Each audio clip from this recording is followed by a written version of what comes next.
Hai, welcome back to my channel with me Miss Aini. Halo semuanya, jumpa lagi dengan saya Miss Aini.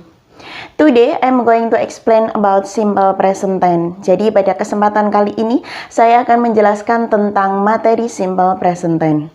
Materi ini merupakan materi tambahan dan juga bisa dibilang sebagai materi kelanjutan dari chapter 1 talking about self. Di dalam materi simple present tense ini yang akan saya jelaskan ada 3 poin. Poin yang pertama adalah definition atau definisi, kemudian yang kedua function, fungsi dari simple present tense, dan yang terakhir adalah structure ataupun rumus yang digunakan di dalam simple present tense di sini. Yang pertama adalah definition atau definisi dari simple present tense itu seperti apa? Simple present tense adalah kalimat yang menunjukkan pada pernyataan umum atau kegiatan rutin dan berulang-ulang dilakukan. Selanjutnya untuk function atau fungsi dari simple present tense itu seperti apa?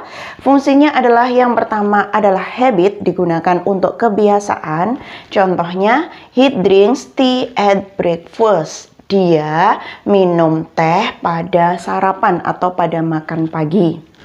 Kemudian fungsi yang kedua adalah repeated action, kegiatan yang berulang-ulang atau kejadian yang berulang-ulang. Contohnya, she goes to Solo every month. Dia pergi ke Solo setiap bulan. Jadi, dia berulang-ulang pergi ke Solo setiap bulan.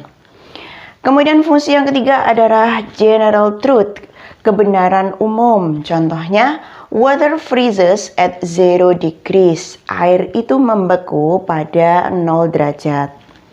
Kemudian fungsi berikutnya adalah instruction or direction, digunakan untuk instruksi ataupun petunjuk. Contohnya, open the door, bukalah pintu. Open the window, bukalah jendela, dan yang lain. Kemudian fungsi berikutnya adalah schedule event in the near future. Ada sebuah kejadian yang dijadwalkan dalam waktu dekat ataupun jadwal yang dekat. Contohnya, the school start at 8 o'clock. Sekolah itu mulai pada jam 8. Jadi, sekolah itu dimulai atau jadwal sekolah berawal atau berlangsung itu dimulai dari jam 8. Fungsi yang terakhir adalah to express future time after some conjunction, after, when, before, as soon as, until.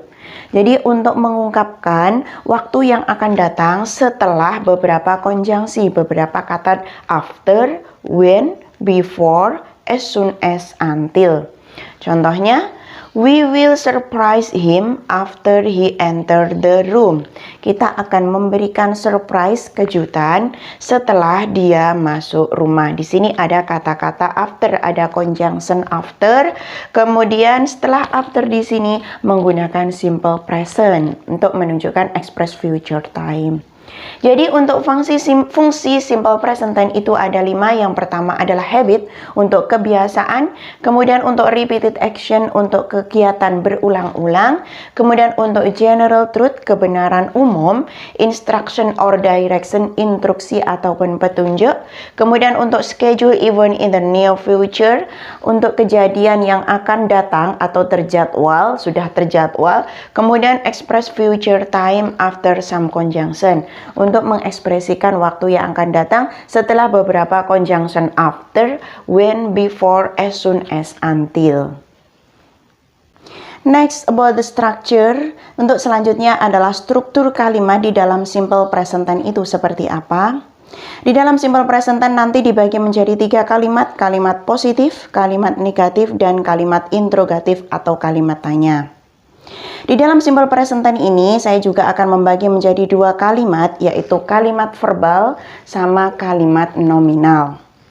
Seperti yang kita ketahui bersama bahwasanya kalimat itu terdiri dari SPOK, yaitu subjek, predikat, objek, keterangan. Sekarang saya jelaskan dulu kalimat verbal dan kalimat nominal seperti apa. Kalimat verbal ialah kalimat yang mana predikatnya ini berupa verb atau kata kerja. Maka namanya kalimat verbal, kalimat yang predikatnya itu berupa verb atau kata kerja. Sedangkan kalimat nominal adalah kalimat yang mana predikatnya itu selain kata kerja. Boleh itu berasal dari adjektif atau kata sifat, kata keterangan, kata benda, ataupun kata yang lain. Yang penting bukan dari kata kerja. Maka namanya kalimat nominal. Sekarang kita menuju kepada kalimat verbal. Seperti apa rumusnya? Untuk kalimat verbal tadi sudah saya sampaikan dibagi menjadi 3. Kalimat positif, negatif, dan interrogatif.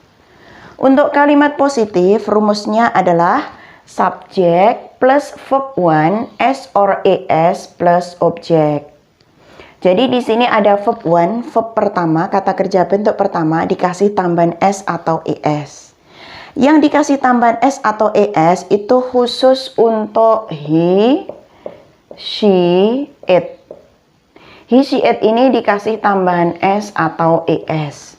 Selain he, she, it, I, you, they, we atau I, you, they, we itu tidak perlu dikasih tambahan s atau es. Saya ambil contoh penggunaan subjek he. He drinks tea every morning. Di sini ada tambahan s karena subjeknya adalah he.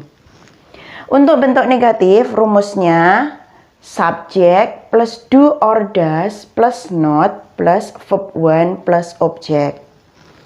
Yang perlu kalian perhatikan atau kalian ingat, ketika bentuknya negatif, kalimat bentuk negatif itu pasti ada yang namanya not. Maka di sini juga ada di sini not. Subject plus do or does plus not plus verb 1 plus object. Kemudian di sini ada tambahan do atau does. Kenapa ada do atau does? Do itu digunakan untuk siapa saja? Di sini, di bawah di sini.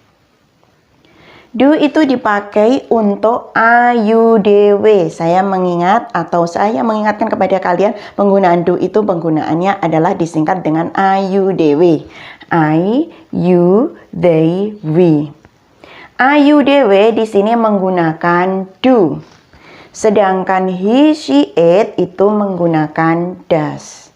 Kita kembali kepada rumus. Karena contohnya di sini adalah he, maka menggunakan does. He di sini menggunakan does.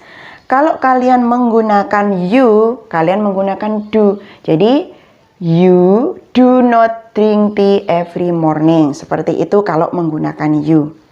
Karena di sini contohnya he, maka kita menggunakan does. He does not drink tea every morning. Kemudian mungkin di sini ada pertanyaan. Kenapa di sini drinks pakai s?